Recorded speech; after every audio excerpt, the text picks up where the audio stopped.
Hey guys, so while I was editing the first video, I realized that I was kind of missing some critical information for you guys to know about. Things like what I'm doing with this car, why it's coming apart, and things like that. So to start off, that E30 is mine. It's a 1988 late model with the early model diving board bumpers. It's got an M50 single Vanos engine swap in it, and I've had it for about a year now and daily drove it actually, for a whole year, and it was a fun car. It's super fantastic. I love everything about it. I dumped a little bit of money into it just for temporary mods and whatnot, but I did have a major goal for this thing. I have plans for the engine, so that's why it's coming out. It does run fairly well, but it's making some noises and rattles in the front end of the engine, I think, like timing guides and whatnot, that I want to address before I start throwing some power at the vehicle. So I'm pulling the engine out. It does need a clutch. It does need shift linkage real bad. It needs a ton of seals. So it's just kind of time for this motor to come out, for me to go through it, see what I have my hands on before I start throwing a bunch of power adders and then stressing things that don't need to be stressed. So it's time to find all the weak links in the engine. I also plan on doing several suspension mods. I plan on gutting the interior. I want to put a roll cage in it, and I actually want to compete drifting in this car. I know an E30 isn't the best idea to drift with, but at the same time, I don't have a lot of money in this car. I love the car. I don't want to get rid of it. It's not really fun, in my opinion, to autocross. I've autocrossed before in other cars, not necessarily my E30, but I just don't find it as satisfying as controlled slides, aka drifting. So I want it to be a drift car, to be honest. I want to get an SLR angle kit so I can throw some fat sideways drifts. I want to convert it to 5-lug and get some nice wheels for it, because the bottle caps, in my opinion, are kind of ugly, and things of that nature. So at least you know kind of the backstory on me and my car and what we're doing here.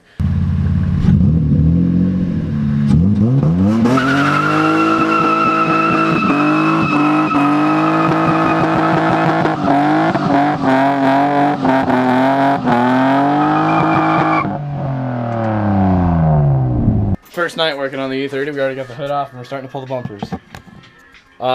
If I feel like doing enough, I might actually pull the whole front valence off.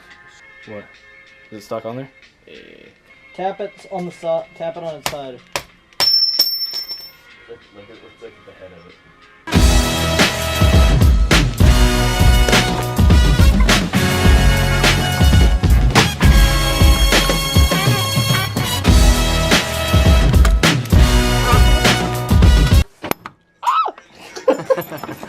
Okay, what are you up to?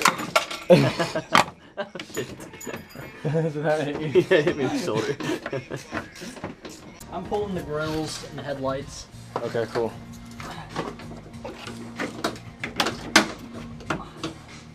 The metal is just so old. It's Here, dude, valuable. don't pull on it, because it's bolted right here and right at the end. Oh no, there's no bolt on that end, Yeah. so it's just in these centers.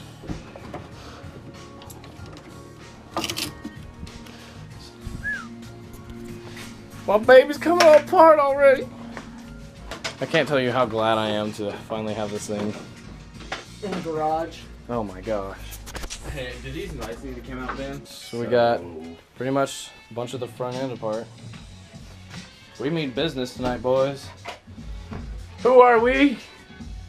Double digit boys! Double digit boys! Let me at 'em, boss. Trying to take the valence off? Yeah. So that's the next one, I guess. No, Only 4 this- bolts? This is a Torx. Torx? Yep. We got Torx. We got Torx. Torx it, Miley. And then, yo, can I see that thing? Thanks. Can you light me over here? Enlighten him.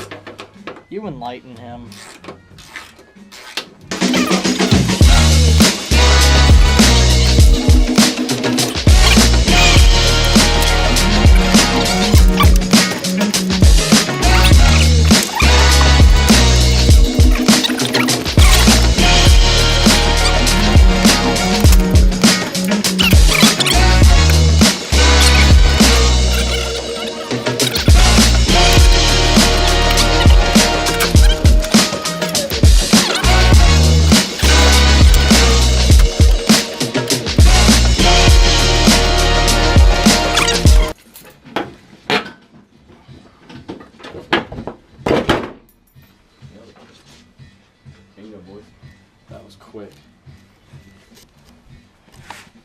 Yep. Front end of this car's apart. Wow. Note to everyone out there, always make sure to not drop bolts down into your timing belt. Oh, I've had one, the timing cover of my 240 KA. We were putting the head on, we were timing everything, and you know how there's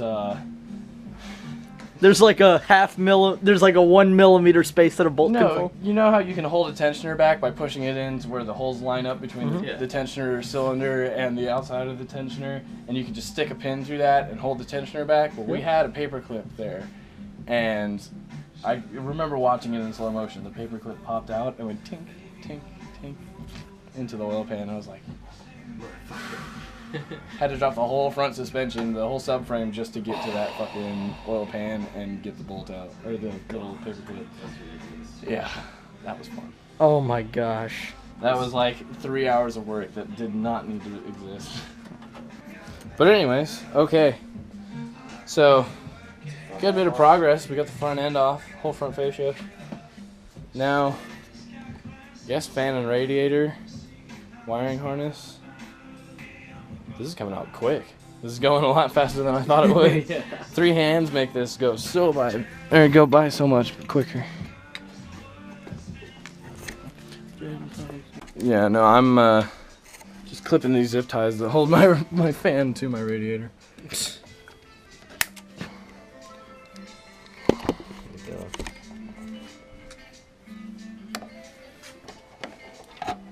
Then how about the wiring? I did have to cut this. That's why this is spliced earlier. Should we cut it again? Like there? Or like right before it? We can. Yeah, that's fine. It's probably gonna have to happen to get the radiator out. Should I cut it short? No, I'll give it as much length as possible. Give it as much pipe as possible. Oh, look at this radiator. You remember what happened to my radiator fan on the E46? That's a good ways away.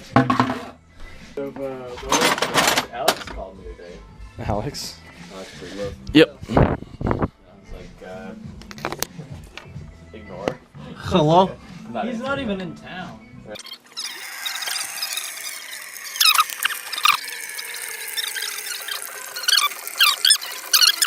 It's cool. It's nice and pretty. Good color? Yeah. Pull that oil cap off. Tell me how clean that oil is. There's a flashlight right here. Did you just see? Double digit boys. I love how that doesn't really have a meaning. It just is. 2.5. What? I don't know. Compression test. Double digit boys. You mean miles?